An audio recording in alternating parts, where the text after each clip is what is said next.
নিজের হাতে করে নিজের নতুন সংসারকে প্রতিনিয়ত একটু একটু করে গুছিয়ে নেওয়ার অনুভূতিটাই না একদম অন্যরকম। তোমরা যারা আমার মতো নিউলি ম্যারিড আর নিজের হাতে করে সংসার গুছোচ্ছ, তারা আমার এই কথাটার সাথে রিলেট করতে পারবে যে নতুন সংসারে যতই জিনিস কিনে আনা হোক না কেন, শেষ পর্যন্ত গিয়ে মনে হয় যে কেনাকাটির যেন কোনো শেষই হচ্ছে না।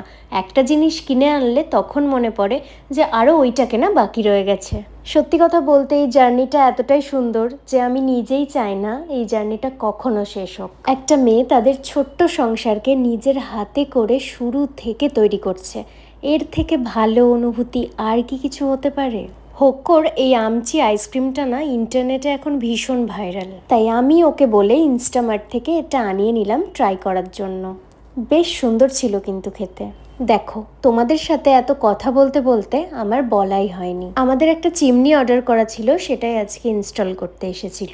আমার শ্বশুরবাড়িতে কুচিনার দুটো প্রোডাক্ট আছে, তো সেইখান থেকেই বলতে পারি যে কুচিনার সার্ভিসটা ভীষণ ভালো, তাই আমরা চিমনির জন্য কুচিনাকেই বেছে নিয়েছিলাম। এদিকে না বাইরে শুরু হয়েছিল জোর কদমে বৃষ্টি। ওয়েদারটা কিন্তু বেশ ভালো লাগছিল। যতই ভাবি বাইরের খাবার আর খাবো না, কিন্তু বাইরের খাবার আমার তো পিছু ছাড়ে না।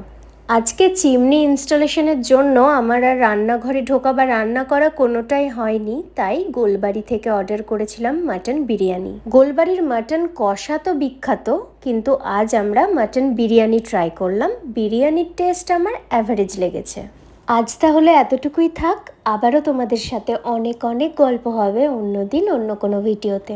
ততক্ষণ তোমরা সবাই খুব ভালো থেকো, সুস্থ থেকো।